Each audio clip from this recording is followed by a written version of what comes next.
Então, essa foi uma palavra profética que Deus entregou para a vida de João Batista. E João Batista foi o homem que foi usado poderosamente na terra, clamando no deserto. Vozes que clamam no deserto. E por muitas vezes, por mais que nós, eu e você, estamos cercados de pessoas, a nossa voz ainda ecoa no deserto.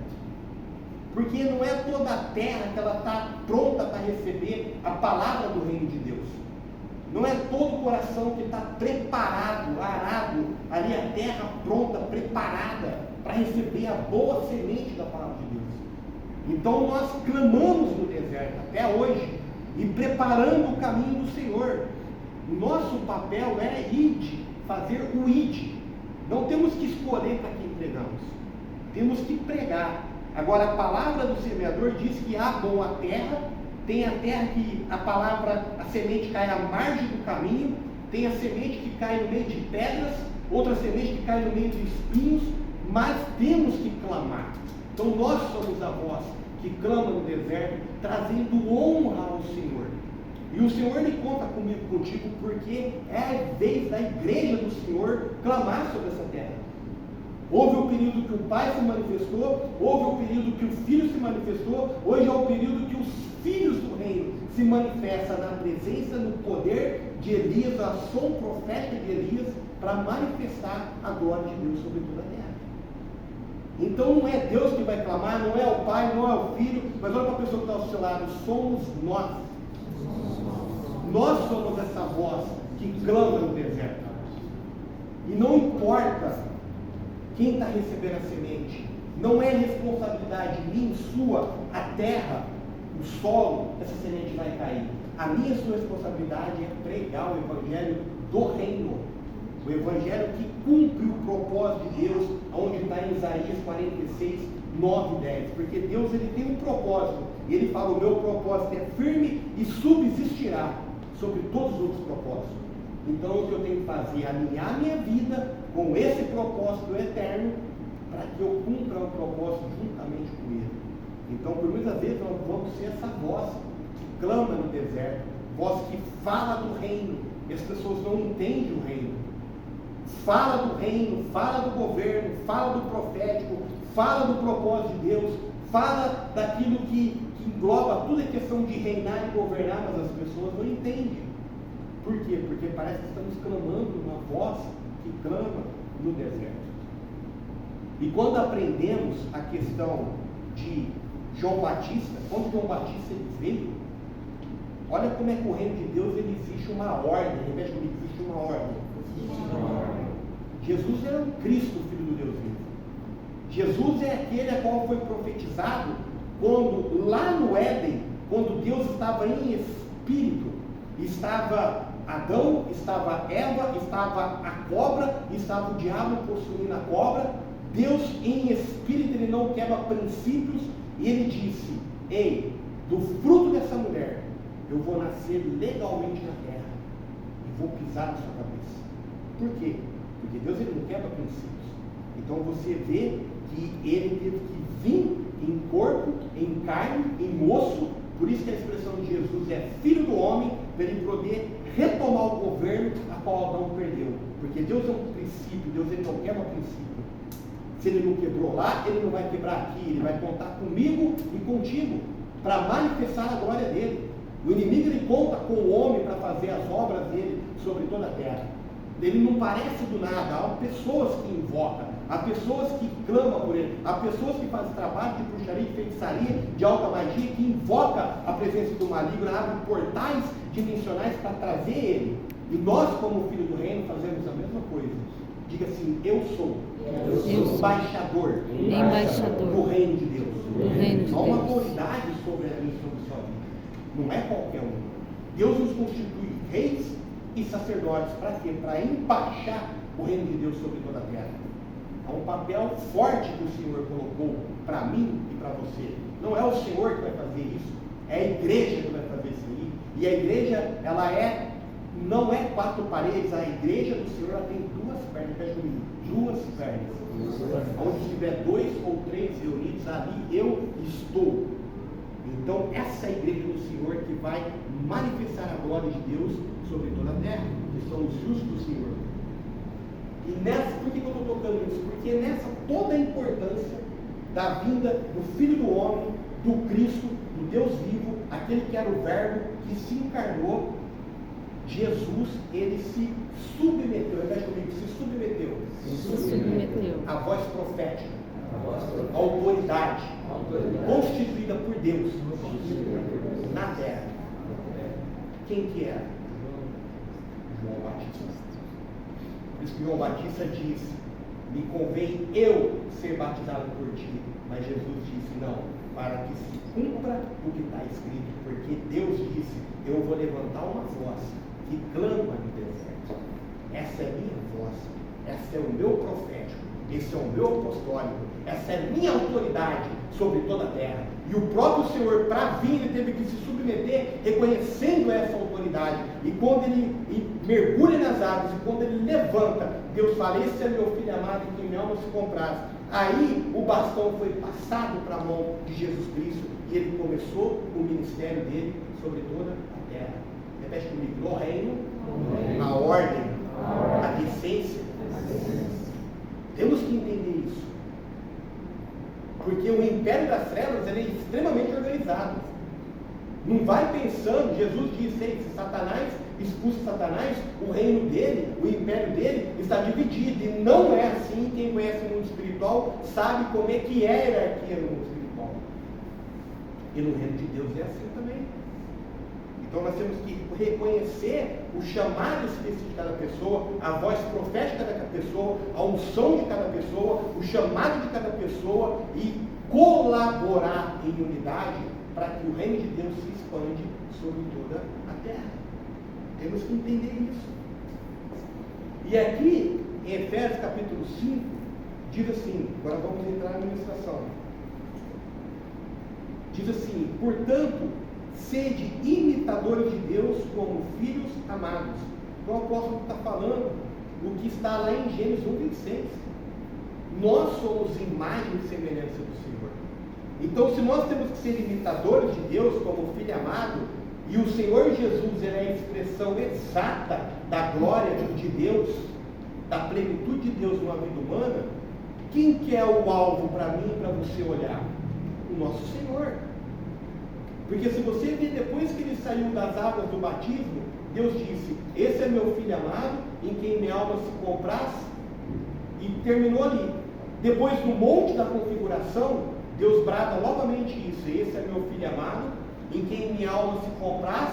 Aí ele acrescenta algo: ouvi-lo e segui-lo. E depois daquilo ali, todo mundo teve aquela nuvem, e quando os discípulos conseguiram olhar, eles só enxergaram quem? A Jesus. Então, Jesus é o meu e o seu modelo para tudo. Ele é o caminho, ele é a verdade e ele é a vida. Então, nós não somos discípulos de Moisés, que é a lei. Nós não somos discípulos dos profetas. Nós aprendemos com eles e observando, porque a Escritura toda ela é apta para ensinar. Mas nós somos discípulos, repete comigo, nós somos discípulos do Senhor. Ele é o nosso modelo. Então, se ele se submeteu à autoridade, assim tem que ser eu e você, até chegar a minha vez.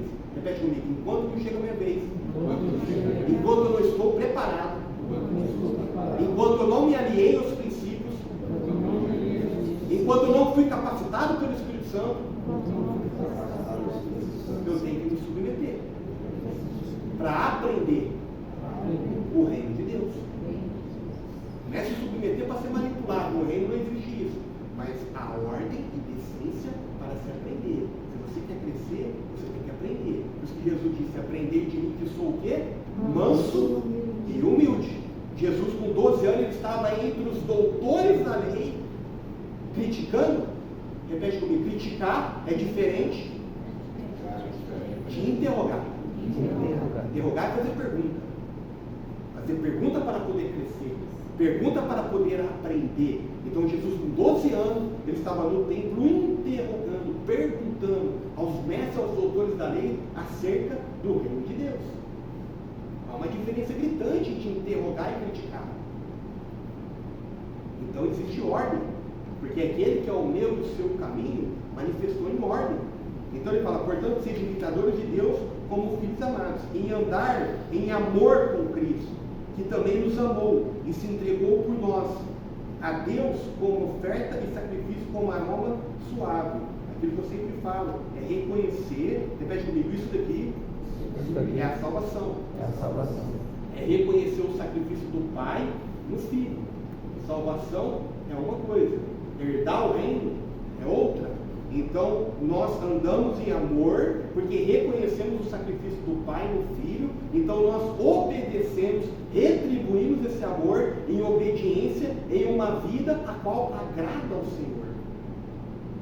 Como diz lá em Reis, em Crônicas, fizeram o que é mal aos olhos do Senhor, mas nós, como os filhos, vamos fazer o que é bom aos olhos do Senhor. Entende? Através da cultura, através dos princípios, do fruto do Espírito Santo, alinhamos a nossa vida. Versículo 3. Entre vós não deve haver nem qualquer menção de imoralidade sexual. Presta atenção. Como também de nenhuma espécie de impureza, de cobiça, pois essas atitudes não são adequadas ao santo. Eu venho falando, cuidado com esse evangelho de supergraça. Cuidado com esse evangelho que aceita de tudo. Cuidado que esse evangelho que a porta é larga. Nós não somos religiosos, amém? Nós vivemos por princípios, nós não vivemos por regras. Viver por princípio é muito melhor, porque as regras foram colocadas porque os princípios foram quebrados. Quando eu vivo de princípio, eu sei que se eu adulterar, eu vou quebrar um princípio que é a aliança. Quando eu vivo em princípio, eu sei que se eu matar, eu quebro um princípio que é vida. Quantos entendem? Então o Senhor nos chama para viver em princípios. Eu pergunto para você, Abraão conheceu a palavra? Abraão teve a Bíblia? Abraão teve acesso à Torá? Abraão é antes disso. E por que ele foi um homem considerado o pai da fé? Relacionamento com Deus traz intimidade e traz revelação. Quer caminhar em princípio? Busca o Senhor. Seja guiado pelo Espírito Santo. Manifesta a glória de Deus. Você não precisa de mim para falar o que é bom, o que é certo, o que é errado. A palavra diz que todas as coisas me são lícitas, porém nem tudo me convém. O que te convém? Talvez não convém para mim. Eu te pergunto, qual que é o termômetro? O que te convém quebra princípio? Porque se quebra princípio, para agora. O problema é a quebra de princípios. Como se entende? Quebrou princípio, é complicado. Não vivemos por regra, vivemos por princípios. Essa é a vontade de Deus para os filhos maduros. Agora, se você ainda é menino, você precisa de regra. Isso pode, isso não pode, isso é lícito, isso não é lícito, não faz isso. Viver assim é muito ruim. Você está entendendo?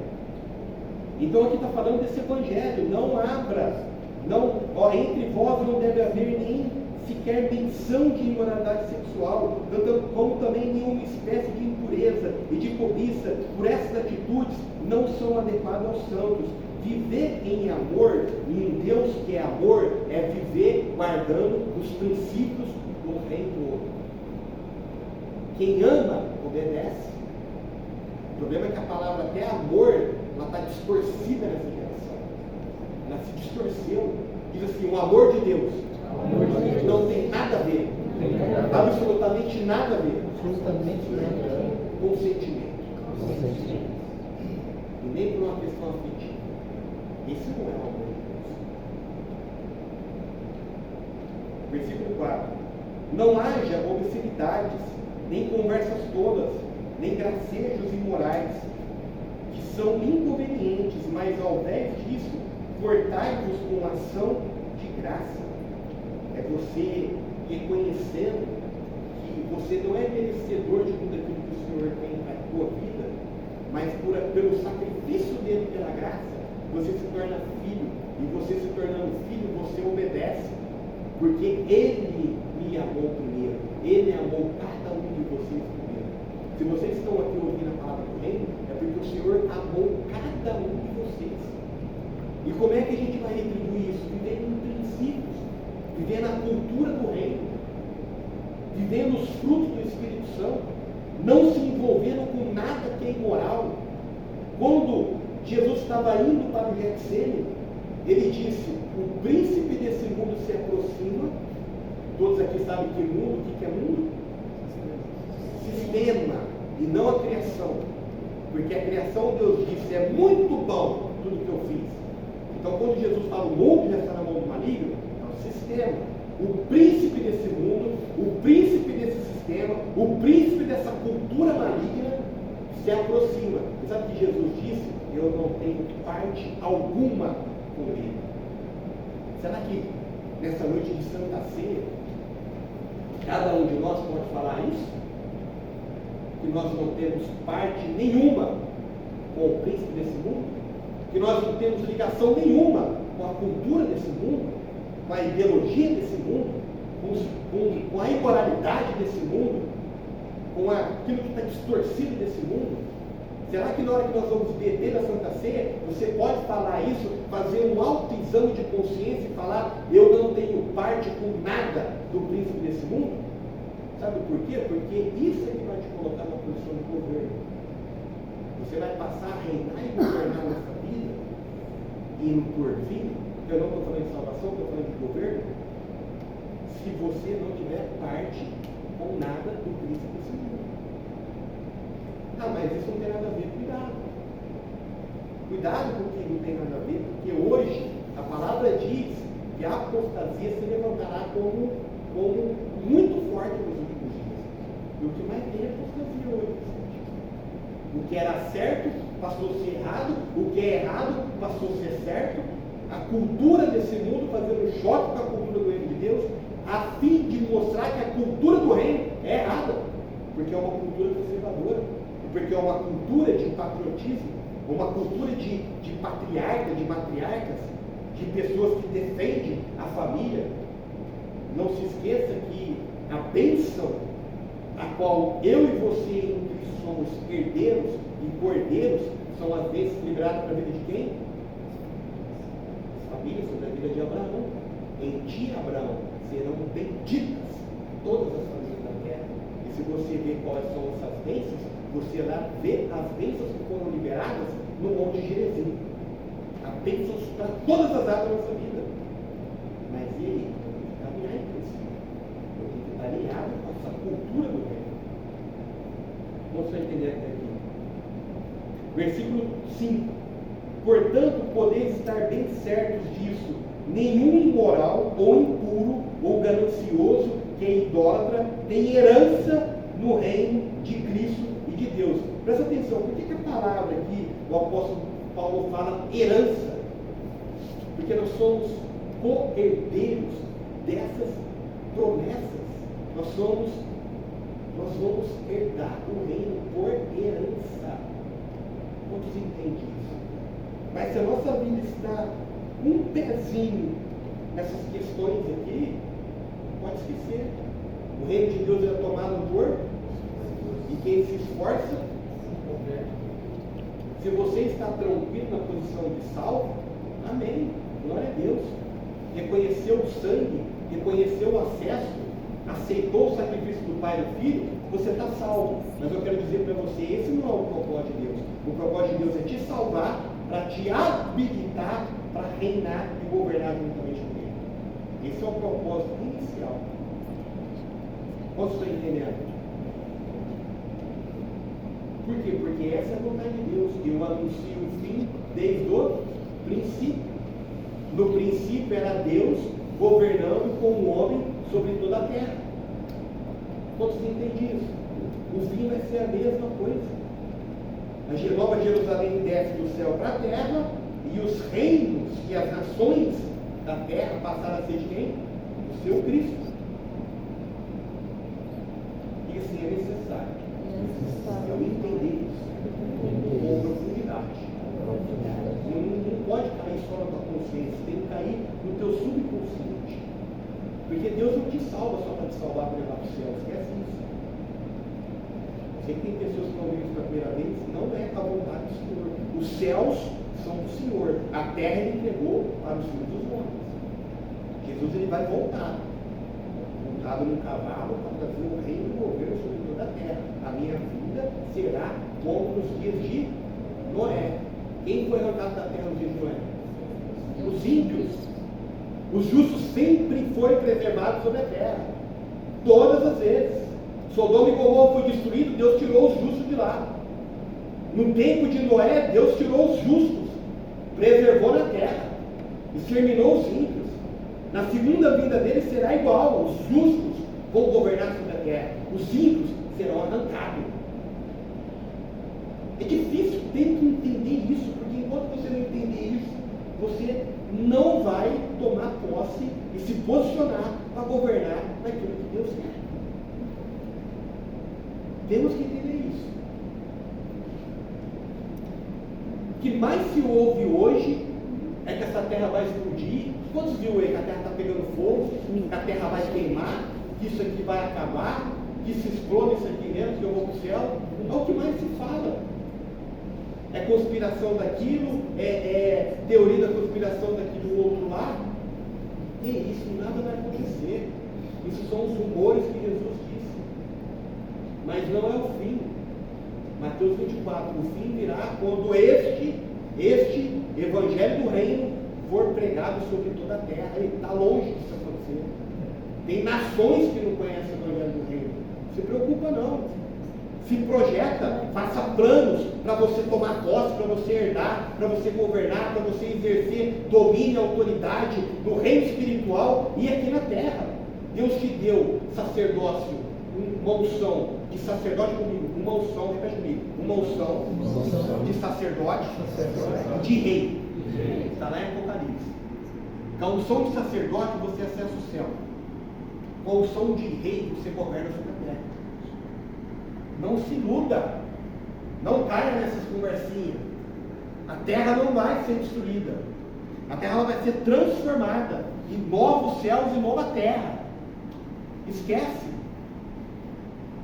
O que mais é, irmão, é Deus, principalmente se você rodar o YouTube, deixar no automático, é só o pastor falando borracha, que não conhece, que não entende a revelação do reino. Mas Deus conta comigo e contigo para abrir a visão desse povo. Porque é necessário abrir, esse povo se posicionar em posição de governo. Porque sabe o que acontece? Nós estamos igual aqueles que foram espiar a terra. De uma nação inteira, só 2 prevalecem se posicionar. É isso que o Senhor tem para nós. Se Deus falou, é isso e ponto, acabou. E vai acontecer. Não queira se juntar com a multidão. Porque o caminho da multidão é de morte, pode ter certeza disso daí. Há um ditado popular que diz que o conselho a voz de Deus é a voz do povo. Isso é mentira. Isso é uma mentira diabólica, porque se a voz de Deus é a voz do povo, a gente está perdido. Porque o que o povo está falando, a grande massa? Crucificam. Crucifica, sempre assim. Então vamos lá. Então, portanto, versículo 5, poder estar bem certo disso, nenhum imoral, ou impuro, ou ganancioso que é idólatra, tem herança no reino de Cristo e de Deus. Ninguém vos engane com palavras destituídas de sabedoria, porque é justamente devido a esse comportamento, repete comigo, que a ira de Deus vem sobre os filhos da desobediência. Deus ele fala o tempo todo que a ira dele se acende.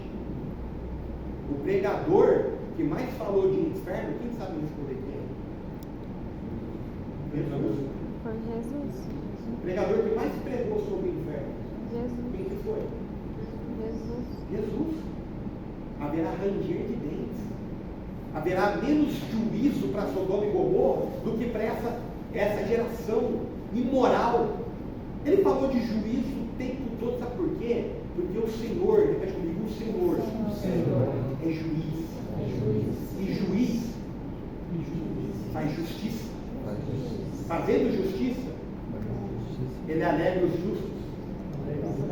Quem que é advogado aqui? Levanta as mãos, advogado. Vocês sabem. Quando faz a justiça, o justo se alegra. E os ímpios? Ranger de dente. Não tem como agradar todo mundo. Esquece. Sempre houve dois povos. Por isso que eu disse no início. O meu papel e o seu é julgar quem que é os povos? Não, é fazer o id, é pregar. A terra que vai cair, não importa se é vaso de desonra ou vaso de honra. Não importa se vai ser Pedro, para trás dele Satanás e Pedro fica, ou se vai ser Judas. Vai fazer o que te convém. Quando o diabo entrou nele, entende que é a propósito, até para as pessoas. Temos que entender isso. Porque senão estamos no evangelho de fábulas. E aqui está falando aqui em Tiago, para deixar as fábulas. Em Efésios capítulo 5, olha lá. Na parte de cima diz: ninguém vos engane com palavras destituídas de sabedoria, porque justamente devido a esse comportamento que a ira de Deus vem sobre os filhos da desobediência. Portanto, não sejais participantes com eles. Versículo 8: pois no passado eras trevas, mas agora sois luz no Senhor. Assim andai como filhos da luz. Portanto, o fruto da luz consiste em toda bondade, justiça e verdade.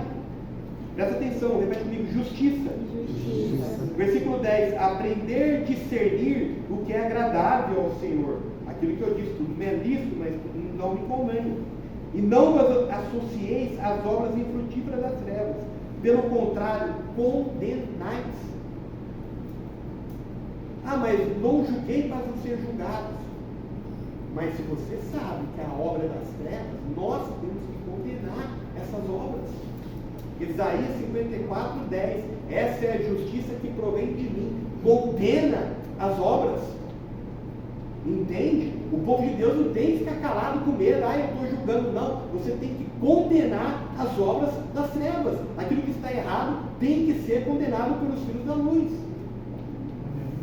Porque senão vamos ser participantes da imoralidade, do engano. Versículo 12: pois é vergonhoso até mesmo mencionar as coisas que fazem escondidas. Eu quero te dizer, naquela época fazia escondido. Hoje não se faz mais nada escondido. Hoje está tudo à luz do dia. A imoralidade está na luz do dia. O que é errado está na luz do dia. O culto a Satanás, que é o ocultismo, já não se pode falar ocultismo, porque já não está oculto. É só ver o clipe da Luísa Sonza, é só ver, rodar por aí e ver como é que o ocultismo está assim, ó, aflorado. Não tem mais nada escondido. Mais nada escondido. O diabo está fazendo as coisas na luz do dia. E o problema é que as massas estão seguindo. É cultura. Eu sempre disse, a cultura é onde pega na treta. A cultura do reino vai fazer choque com a cultura do império das trevas. O problema vai ser a cultura. Versículo 13. Mas todas essas atitudes, sendo condenadas, repete comigo de novo, condenadas, manifestam-se pela luz, pois absolutamente tudo se torna visível diante da luz. Agora é o versículo primordial que o Espírito queimou no meu coração. Pois é isto que foi dito: desperta, ó tu que dormes, levanta dentre os mortos, e Cristo resplandecerá sobre tua pessoa. É tempo de despertar, pessoal. Não é para ficar dormindo. Há uma batalha no mundo espiritual. Há uma batalha de reinos. O reino de Deus contra o império das trevas. A treta que começou lá no Éden ainda existe. Jesus no monte ali, quando ele foi atentado no deserto, o diabo disse: se prostrares e me adorar, te darei tudo isso. E mostrou todas as nações da terra, porque isso me foi dado. Quem que deu? Adão. Jesus vem para tomar de novo aquilo que Deus se manifestou em Isaías 49, 6, 9 e 10. O meu conselho é firme, o meu propósito subsistirá, e eu farei toda a minha vontade. Eu anuncio o fim desde o princípio. A vontade de Deus é governar sobre a terra com um homem justo em plenitude com ele. Repete comigo: Adão governou durante 1000 anos. Plenitude com Deus. E o que Adão tinha que fazer era só desfrutar. Mais nada. Mais nada. Então, temos que nos posicionar. Desperta, ó tu que dormes. Nós temos que pregar o reino. Temos que falar do governo de Deus. Temos que falar dos princípios do reino de Deus. Temos que falar da cultura do reino de Deus. Temos que defender as famílias. Temos que fazer posição cristã. Amém? Essa é a palavra que eu queria trazer para vocês. Amém. Desperta, ó tu que dormes. Você tem que sair com esse versículo na cabeça. Desperta, ó tu que dormes. No autoexame de consciência da Santa Ceia, porque somente você pode fazer esse exame de autoconsciência, a pergunta é: eu estou dormindo ou já me despertei? Tem até um título aí, né, que a galera da nova era usa, os despertados. Às vezes fala que os despertados não é nas loucuras deles, mas o desperto mesmo é aquele que chamado para ele a governar. O desperto é o filho amado. O desperto é o filho da Jerusalém celestial, não da Jerusalém da terra, que gera filho para a escravidão. Sempre vai ter o filho da escrava e o filho da livre. Sempre teve duas descendências sobre a terra, Caim e Abel. Se você vai lá no filho de Rebeca, teve lá Esaú e Jacó. Sempre vai ter o vaso de honra e o vaso de desonra. Sempre vai ter o escolhido e o não escolhido. Temos que julgar isso? Não, nós temos que pregar, mas saiba do reino. E se Deus está te falando do evangelho do reino, é porque o Senhor te ama. É porque o Senhor quer te despertar. É que o Senhor quer te capacitar. O Senhor quer te colocar em lugares altos para que você comece a exercer o governo e o domínio de Deus sobre a terra.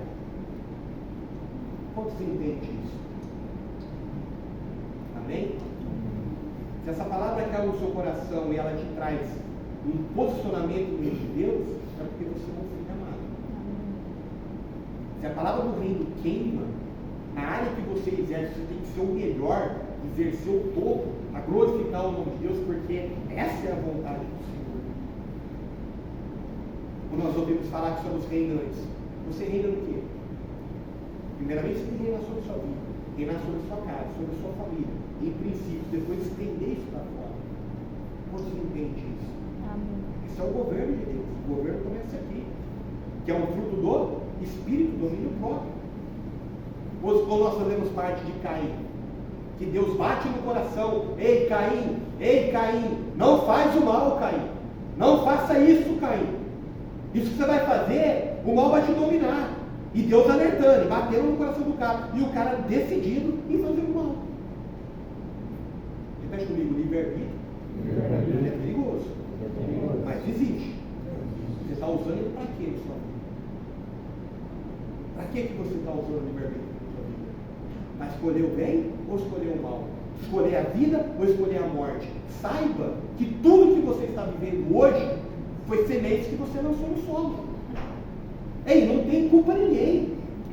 Tudo que nós colhemos hoje fomos que plantamos. Não tem como ser diferente. Ok? Você pode ir na lei universal, é causa e efeito. Você vai na Bíblia, é Gálatas 6, 7. De Deus esses homens, o homem semear, ele vai colher. Ou você acha que você é mais bonito que Davi, que comete erro e Deus deixa você tranquilo? Ah não, a graça de Deus te cobre. Isso é mentira, irmão. A consequência vai vir. A consequência veio para Davi, a consequência veio para Paulo, que ele perseguiu, que ele chicoteou, ele lançou na prisão. A primeira coisa que Jesus falou para ele foi o seguinte: te convém saber o que é sofrer por amor ao meu nome. Foi o cara que mais sofreu, mas foi o que mais pregou. O que ele semeou, ele colheu. Não tem como. Não tem como. Se alguém está te falando isso, é mentira. O que você semear hoje, você vai colher amanhã. Eu te aconselho você lançar muitas sementes boas, porque todos nós lançamos semente ruim. Todos nós lançamos semente ruim, seja por palavras, seja por sentimentos, seja por que for, por erros, nós lançamos.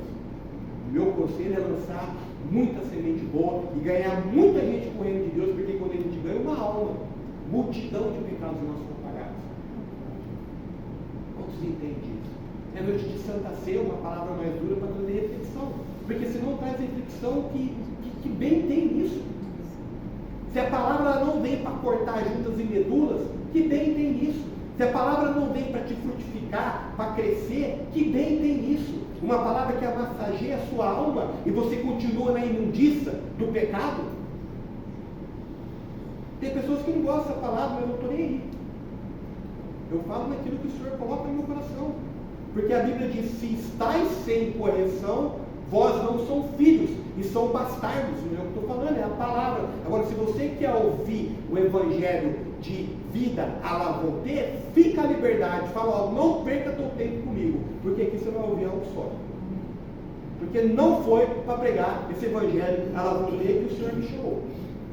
Você é livre, eu te respeito a decisão, a sua opinião fica na liberdade. Mas nós aqui nós vamos fundamentar no Evangelho sólido. Não é no leitinho, é sólido, é alimento sólido. O apóstolo Paulo, quando encontrou com a igreja de Efésios, falou, era para mim estar dando alimentos de fundamentos sólidos no reino de Deus, mas eu tenho que trazer os novos, os antigos fundamentos, os leitinhos espiritual, porque vocês estão nércios. Quantos entendem isso? Amém.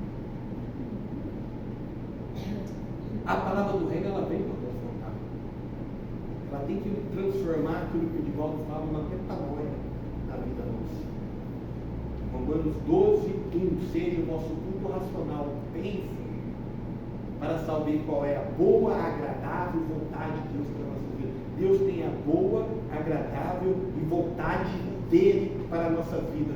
Mas a nossa vida tem que estar alinhadíssima nos princípios do reino de Deus. Amém? Amém. Pastor, só me dá uma... Rapidinho que a gente vai entrar para a Santa